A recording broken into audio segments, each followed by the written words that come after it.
I must admit that I too, among hundreds of millions of educated people, was under the impression that the African slave trade was the sole responsibility of the Christian Europeans, the white race.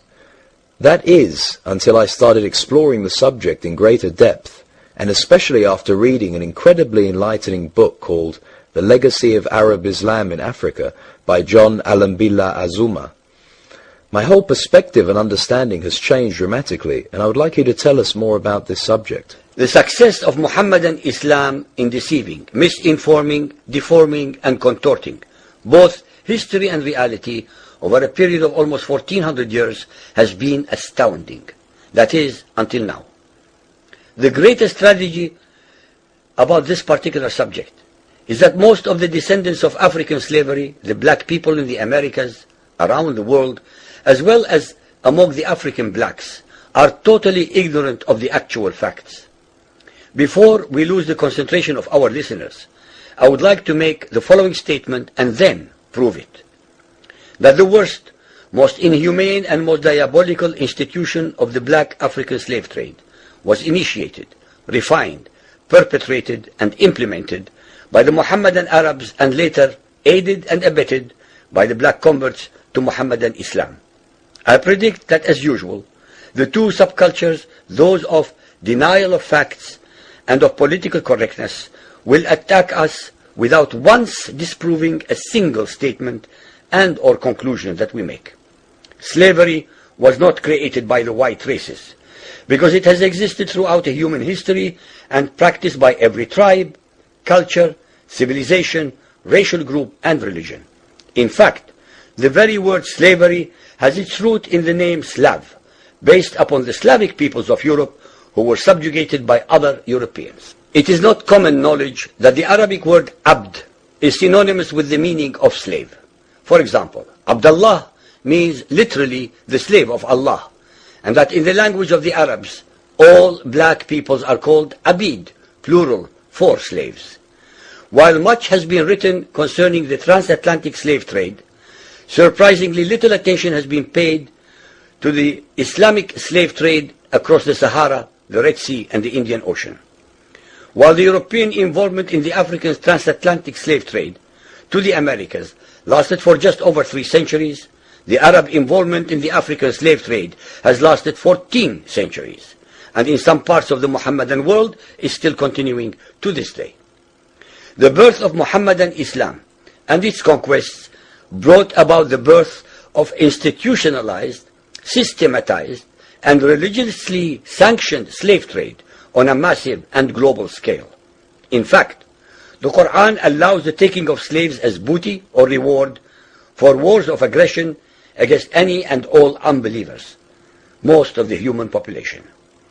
This has led to an enormous number of so-called holy wars, jihad in Arabic.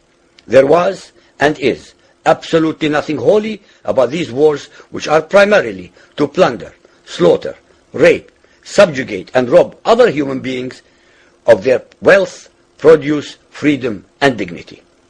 Mohammedan Muslim states and tribes attacked other non-Muslim groups to achieve these objectives. Although Islamic jurisprudence laid down regulations for the treatment of slaves, however, incredible and heinous abuses have occurred throughout the history of Mohammedan Islam. By the Middle Ages, the Arabic word abd was in general used to denote a black slave, while the word mamluk referred to a white slave. Ibn Khaldun, 1332 to 1406, the preeminent Islamic medieval historian and social thinker, wrote, "The Negro nations are, as a rule, submissive to slavery, because they have attributes that are quite similar to dumb animals." It should also be noted that black slaves were castrated based on the assumption that the blacks had an ungovernable sexual appetite. When the Fatimid Caliphate came to power in Egypt, they slaughtered all the tens of thousands of black military slaves and raised an entirely new slave army. Some of these slaves were conscripted into the army at age 10. From Persia to Egypt to Morocco, slave armies from 30,000 to up to 250,000 became commonplace. The Islamic slave trade took place across the Sahara Desert, from the coast of the Red Sea, and from East Africa across the Indian Ocean. The trans-Sahara trade was conducted along 6 major slave routes.